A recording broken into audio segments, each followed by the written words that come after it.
Welcome to FoodHow. இன்றைக்கி நம்ம என்ன செய்ய போகிறோன்னா ஆட்டுக்குடல் எப்படி ஈஸியாக க்ளீன் பண்ணுறோன்றதை இந்த வீடியோவில் நம்ம பார்க்கலாம் வாங்க. எங்கள் சேனலை மறக்காமல் சப்ஸ்கிரைப் பண்ணுங்கள், பக்கத்தில் இருக்க நோட்டிஃபிகேஷன் பெல்லையும் கிளிக் பண்ணிக்கோங்க. இப்போ நான் ஆட்டுக்குடல் வாங்கியிருக்கேன். அதை ஃபஸ்ட்டு நம்ம கட் பண்ணி உள்ள குடல்லாம் நம்ம வெளியே எடுத்துக்கலாம்.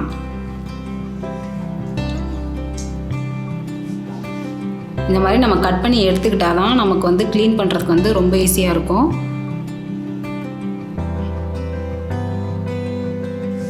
இந்த மாதிரி எல்லா பார்ட்ஸையும் குடல்லேருந்து ஃபஸ்ட்டு நம்ம எடுத்துடலாம்.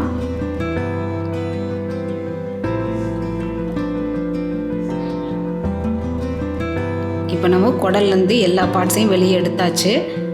இது இப்போ சிறு குடல், அது பெருங்குடல், அது வெளியில் உள்ளது. ஸோ இப்போ ஃபஸ்ட்டு நம்ம இந்த வெளியில் உள்ள லேயரை ஃபஸ்ட்டு நம்ம நல்லா வாஷ் பண்ணிவிட்டு நம்ம வேக வச்சு எடுத்துக்கணும். ஃபஸ்ட் நம்ம ஜென்ரலாக வாஷ் பண்ணிடலாம். இப்போ அது நீளமாக இருக்கனால நம்ம வேக வைக்க முடியாது, அதனால் நம்ம கட் பண்ணிக்கலாம். ஒரு 5-6 துண்டுகளாக நம்ம கட் பண்ணி எடுத்துக்கலாம். அப்போ தான் நமக்கு சீக்கிரமாக க்ளீன் பண்ணுறதுக்கு வசதியாக இருக்கும்.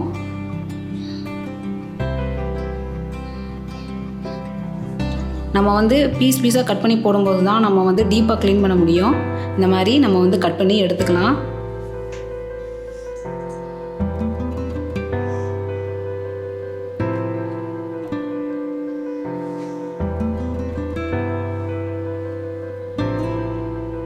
இதே மாதிரி இந்த மாதிரி நம்ம கட் பண்ணி எடுத்துக்கிட்டோம்னா நமக்கு க்ளீன் பண்ணுறது ரொம்பவே ஈஸி. இப்போ இதே மறுபடியும் ஒரு தடவை வாஷ் பண்ணிவிட்டு நம்ம வேக போட்டுடலாம். ஏன்னா நம்மளால் டேரெக்டாக க்ளீன் பண்ண முடியாது, ஏன்னா வலுவலுன்னு இருக்கும். நம்ம வேக வச்சு எடுத்துக்கிட்டோன்னா அதில் உள்ள குட்டி குட்டி பூச்சி கண்ணுக்கு தெரியாத கிருமிகள்லாம் அதில் இருக்கும், செத்துரும். ரெண்டாவது நமக்கு ஸ்டிஃப்னஸ் கிடைக்கும். நம்ம ஈஸியாக நம்ம மேலே உள்ளதை நீட்டாக நம்ம எடுத்துடலாம். அதுக்கு முன்னாடி வேக போகிறதுக்கு முன்னாடி நம்ம பின்னாடி அதை குடல் பகுதிக்கு பின்னாடி உள்ள அந்த ஒயிட் லேயரில் நம்ம இருக்கிற எல்லா டஸ்ட்டையும் நம்ம ரிமூவ் பண்ணிடலாம்.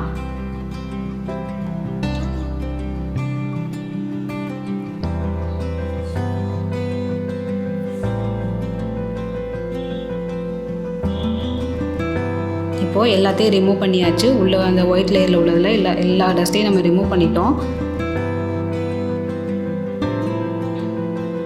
அது சிறு குடல், அதை நம்ம க்ளீன் பண்ணணும். அதையும் நம்ம ஜென்ரலாக வாஷ் பண்ணுவோம், டீப்பாக நம்ம க்ளீன் பண்ண வேணாம். ஏன்னா வலுவலுன்னு இருக்கனால நம்மளால் க்ளீன் பண்ண முடியாது. நம்ம ஹாட் வாட்டரில் ஒரு 10 நிமிஷம் நம்ம வேக வச்சுட்டு, அதாவது கொதிக்க விட்டுட்டு நம்ம க்ளீன் பண்ணோன்னா நமக்கு க்ளீன் பண்ணுறது ரொம்பவே ஈஸியாக இருக்கும். இப்போ நம்ம சிறு குடலையும் நம்ம ஜென்ரலாக நம்ம வாஷ் பண்ணிடலாம். இப்போ இந்த குடல் நம்ம ஒரு குடல் எடுத்து உங்களுக்கு க்ளீன் பண்ணி காட்டுறேன். இந்த மாதிரி மேலேருந்து கீழே வரை நம்ம கையை வச்சு இப்படி வலிச்சு விட்டோம்னா அதில் உள்ள கழிவுகள் வரும். இதே மாதிரி நம்ம எல்லாக்குள்ளேயும் தனித்தனியாக நம்ம பண்ணலாம், ஆனால் உங்களுக்கு டைம் ஆகும். இந்த மாதிரி நீங்கள் கம்பு குச்சி யூஸ் பண்ணி கூட க்ளீன் பண்ணலாம்.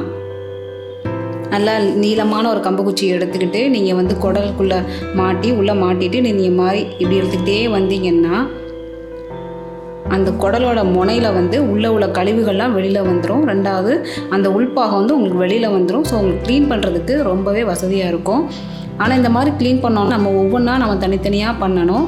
ஆனால் நான் சொல்கிற மெத்தட் படி நீங்கள் பண்ணிங்கன்னா உங்களுக்கு 45 மினிட்ஸ்க்கு மேலே உங்களுக்கு ஆகவே ஆகாது.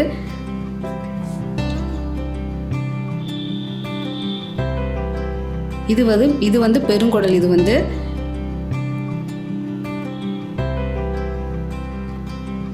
அந்த பெருங்குடலோட பித்தப்பை சேர்ந்துருக்கு. ஸோ அதை நம்ம கட் பண்ணி நம்ம எடுத்துடலாம்.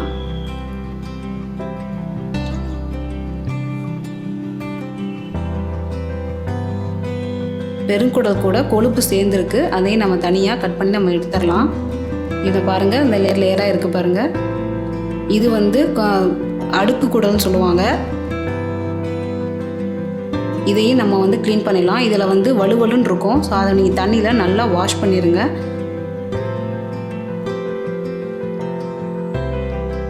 இப்போது பெருங்குடலோட கொழுப்பு சேர்ந்துருக்கு, அதையும் நம்ம கட் பண்ணி தனியாக எடுத்துடலாம். இப்போது பெருங்குடலை நடுவில் க்ளீன் பண்ணி பார்க்கலாம், அதில் கழிவுகள் இருக்கான்ட்டு.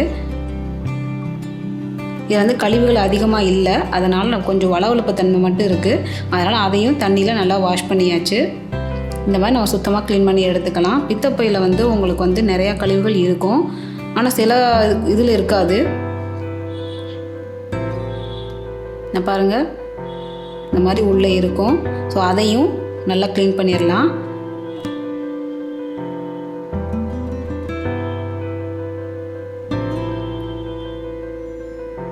நீங்கள் அந்த வளவளப்பு தன்மை போகிற வரைக்கும் நல்லா நீங்கள் வாஷ் பண்ணிடுவோம். பாருங்கள் சுத்தமாக க்ளீன் பண்ணியாச்சு. இப்போ வந்து நம்ம வந்து வேக போட்டுடலாம். அதுக்கு வந்து நம்ம ஒரு பெரிய கடாயில் வந்து தண்ணி வச்சு அதில் வந்து ஒரு டீஸ்பூன் மஞ்சத்தூள் போட்டுக்கலாம்.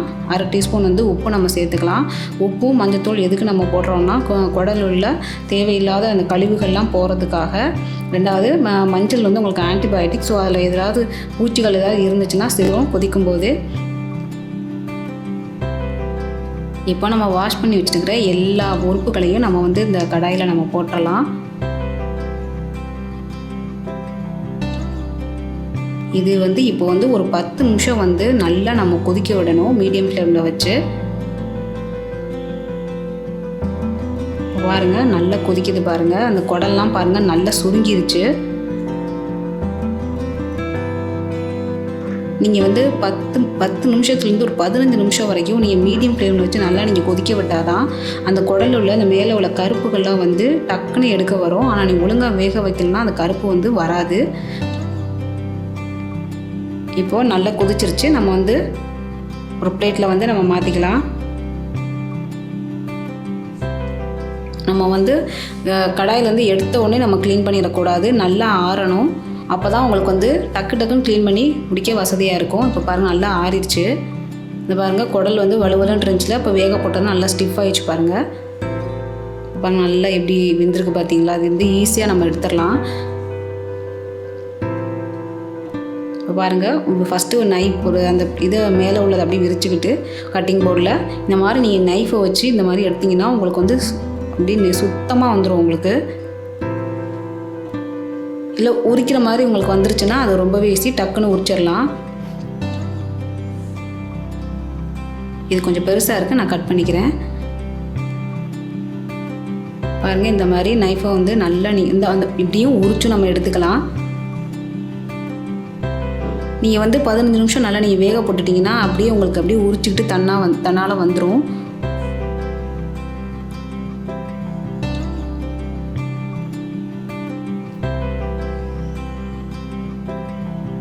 நீங்கள் வராத பட்சத்தில் நீங்கள் வந்து நைஃப் யூஸ் பண்ணிக்கோங்க. இல்லை எனக்கு இன்னும் சீக்கிரமே வேலை முடியும்னா நீங்கள் நைஃப் வச்சு எடுத்தீங்கன்னா டக்குன்னு அப்படியே வந்துடும். நீங்கள் நைஃப் யூஸ் பண்ணி க்ளீன் பண்ணும்போது கேர்ஃபுல்லாக க்ளீன் பண்ணுங்கள். இல்லாட்டி கையில் பட்டுச்சுன்னா ரொம்ப கஷ்டம். அதனால் நீங்கள் நைஃப் யூஸ் பண்ணும்போது கொஞ்சம் கவனமாக யூஸ் பண்ணுங்கள்.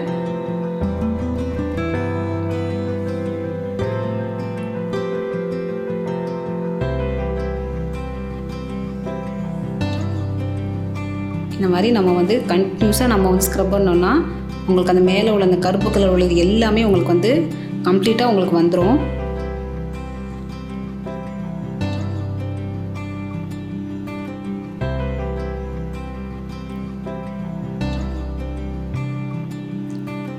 பாருங்கள் சுத்தமாக வந்துருச்சு பாருங்கள்.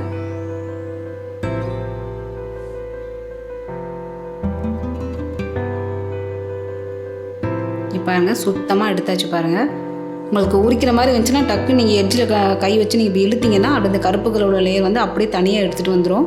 இல்லை எனக்கு வரல மேடம் அப்படின்னு நீங்கள் நினச்சிங்கன்னா இந்த மாதிரி நைஃப் யூஸ் பண்ணி நீங்கள் க்ளீன் பண்ணிக்கலாம். இந்த பாருங்கள் சூப்பராக ஒயிட்டாக வந்துருச்சு பாருங்கள். இப்போ பின்னாடி உள்ள பகுதியை நம்ம க்ளீன் பண்ணிடலாம்.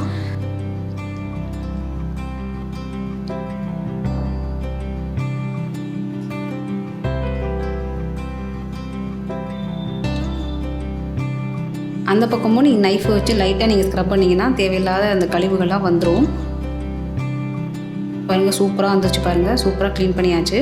இதே மாதிரி நம்ம வந்து எல்லா குடலையும் நம்ம வந்து க்ளீன் பண்ணி நம்ம எடுத்துடலாம்.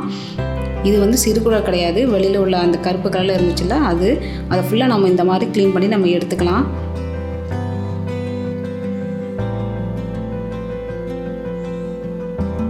ஆட்டுக்கறியை விட ஆட்டோட உள் பாகங்கள் வந்து ரொம்பவே சத்துங்க. கல்லீரல், மண்ணீரல், இதயம், மூளை, கால் எல்லாமே உடம்புக்கு ரொம்பவே நல்லது. இந்த குடல் சாப்பிட்றதுனால வயிற்றில் உள்ள புண்ணெலாம் ஆறிடும். வயிற்றில் உள்ள இந்த பூச்சிகள்னு சொல்லுவாங்க, அது வந்து இந்த குழந்தைங்களுக்கெல்லாம் பூச்சி கடிக்குதுன்னு சொல்லுவாங்க. அப்போ இந்த குடலை வந்து நீங்கள் சமைச்சு கொடுத்தீங்கன்னா உங்களுக்கு வயிற்றில் உள்ள பூச்சியெல்லாம் செத்துரும். வயிற்றில் வந்து அந்த அல்சர் பேஷண்ட்லாம் இருக்கவங்க இதை வந்து நீங்கள் காரம் கம்மியாக நீங்கள் வந்து சேர்த்துக்கிட்டிங்கன்னா ரொம்பவே அந்த கிளியர் பண்ணிடும் அது.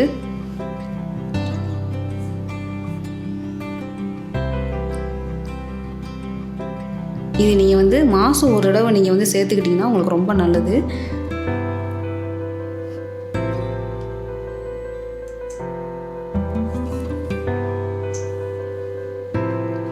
பாருங்க இதே மாதிரி இது வந்து கடைசி பீஸ். இது வந்து அந்த வெளியில் அந்த எட்ஜில் இருக்குள்ள அந்த பீஸுக்கு வந்து இதையும் எப்படி க்ளீன் பண்ணுறேன்னு பாருங்கள். இந்த மாதிரி நம்ம விரிச்சுக்கிட்டு கட்டிங் போர்டில் வந்து விரிச்சுக்கிட்டு இந்த மாதிரி நைஃபை வச்சு நம்ம நல்லா டைட்டாக நம்ம வந்து ஸ்க்ரப் பண்ணோம்னா அதில் உள்ள அழுக்கெல்லாம் வந்துடும்.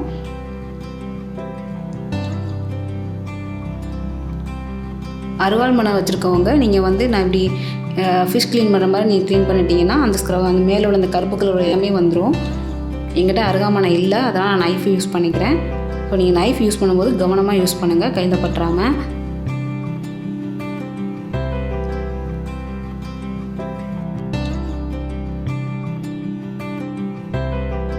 இதே மாதிரி மேலேயும் நம்ம பின்னாடி உள்ள பகுதியிலையும் நம்ம க்ளீன் பண்ணி நம்ம எடுத்துக்கலாம்.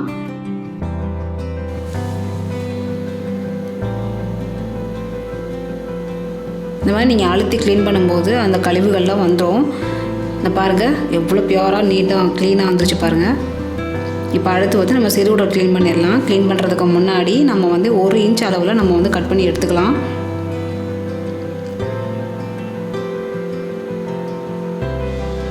இந்த மாதிரி நம்ம வந்து கட் பண்ணி எடுத்துக்கலாம்.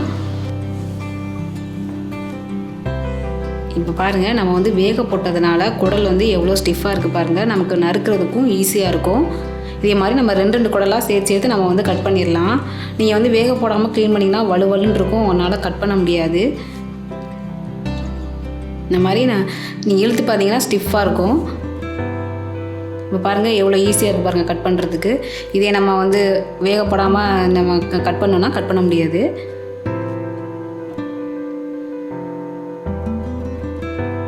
நீங்கள் கிரேவிக்கோ வறுவலுக்கோ நீங்கள் வந்து 1 இன்ச்சு நீங்கள் வந்து கட் பண்ணி போட்டிங்கன்னா உங்களுக்கு நல்லாயிருக்கும். பெருசாக இருந்தால் நல்லா இருக்காது.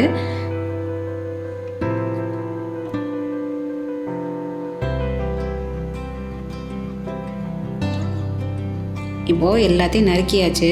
நறுக்குனதுக்கப்புறமா நம்ம என்ன செய்யணும்னா இப்போ அதை வந்து நம்ம வந்து க்ளீன் பண்ணணும்.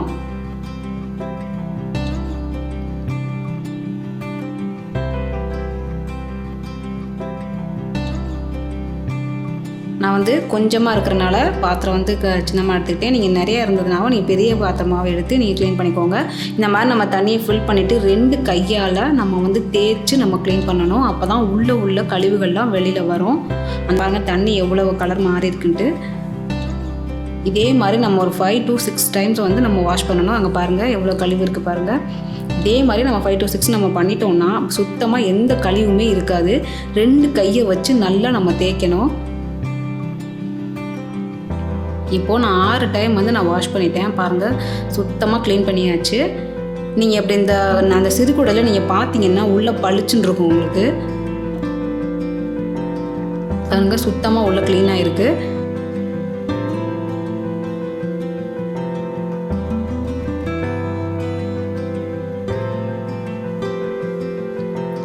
இப்போ நம்ம வந்து ஏற்கனவே நம்ம க்ளீன் பண்ணி வச்சுருக்கோம் இல்லையா, அதை ஒரு தடவை நல்லா வாஷ் பண்ணிவிட்டு நம்ம வந்து சின்ன துண்டுகளாக நம்ம கட் பண்ணி வச்சுக்கலாம். பாருங்கள் எவ்வளோ வெள்ளையேன்னு க்ளீனாக இருக்குது பாருங்கள். இந்த மாதிரி நம்ம சின்னதாக நம்ம வந்து கட் பண்ணி எடுத்துக்கலாம். நம்ம இந்த மாதிரி ஒவ்வொரு பீஸையும் நம்ம வந்து கட் பண்ணும்போது அதில் அழுக்குகள் கழிவுகள் ஏதாவது இருக்குதான்னு பார்த்துட்டு அதை நம்ம க்ளீன் பண்ணிவிட்டு நம்ம கட் பண்ணி எடுத்துக்கலாம்.